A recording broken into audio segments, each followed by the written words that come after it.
Areas లో sir అసలు ఇక్కడ ఏముంటది అనుకున్నది 5-6 సంవత్సరాల్లో నేనే చూశాను వ్యక్తిగతంగా. ఓకే. 5-6 ఇయర్స్ లో హ్మ్. అంటే మనం అన్ని ఏరియాస్ తిరుగుతుంటాం కదా అవును. జనరల్ గా మాకు ఎగ్జాక్ట్‌లీ. తెలుస్తది కదా. ఎగ్జాక్ట్. 5-6 ఇయర్స్ లో ఇన్వెస్ట్ చేసిన వాళ్ళు డబుల్ త్రిబుల్ ఇన్కమ్ కు మళ్ళీ అమ్మిన వాళ్ళని కూడా చూశాను నేను. రైట్. చాలా ఏరియాస్ లో ఉంది అలాగా హైదరాబాద్ లో. మీరన్న పాయింట్ వ్యాలిడ్ అండి. ఉమ్, ఇప్పుడు డెఫినెట్‌గా ఔటర్ రింగ్ రోడ్ ఉందండి. ఉమ్, ఔటర్ రింగ్ రోడ్ లోపల 167 కిలోమీటర్స్ రేడియస్‌లో ఉంది. దాని లోపల ఏదైతే ఉందో మీరు పాయింట్స్ తీసుకోండి. ఉమ్. మీరు వెస్ట్ తీసుకోండి. వెస్ట్ ఇక్కడ తుక్కుగూడ ఏరియా వచ్చేసింది. ఓకే.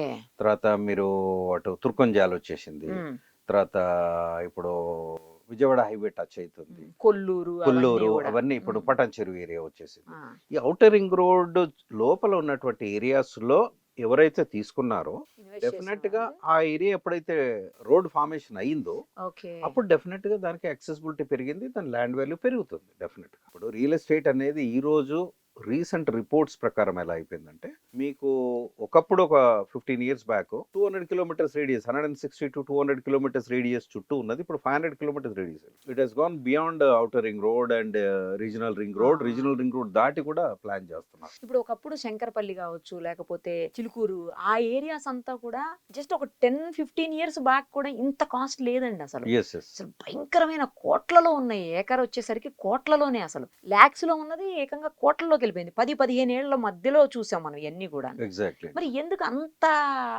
ఎందుకు కేవలం ఈ ఫెసిలిటీస్ వల్లనేనా, ఇప్పుడు మీకు యాక్సెసిబిలిటీ వల్లనేనా? యాక్సెసిబిలిటీ ఒకటండి. That is one of the factors. Um, ఇప్పుడు మీరు శంకరపల్లి అటు సైడ్ తీసుకున్న ఏంటంటే ఇప్పుడు మీరన్న చిలుకూరు బాలాజీ హైవే ఉమ్, ఉంది.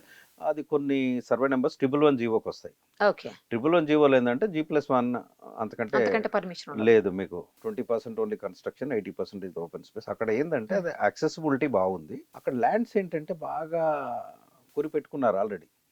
మీకు 111 జీవోలో కనీసము 1,00,000 నాకు తెలిసి 1,70,000 ఎకరాలు 1,60,000 ఎకరాలు సబ్జెక్ట్ టు కరెక్షన్.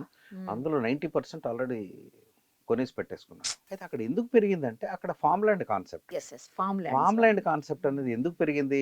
అది మీరు నేను కొనలేము. మీరు అస్సలు. నేను మనం అక్కడ ఫామ్ హౌస్ ఉండను కట్టుకోలేము. కూడా లేము. ఉండలేము. అది ఎందుకంటే ద విఐపి జోన్ అయిపోయింది అది. It has become a VIP zone.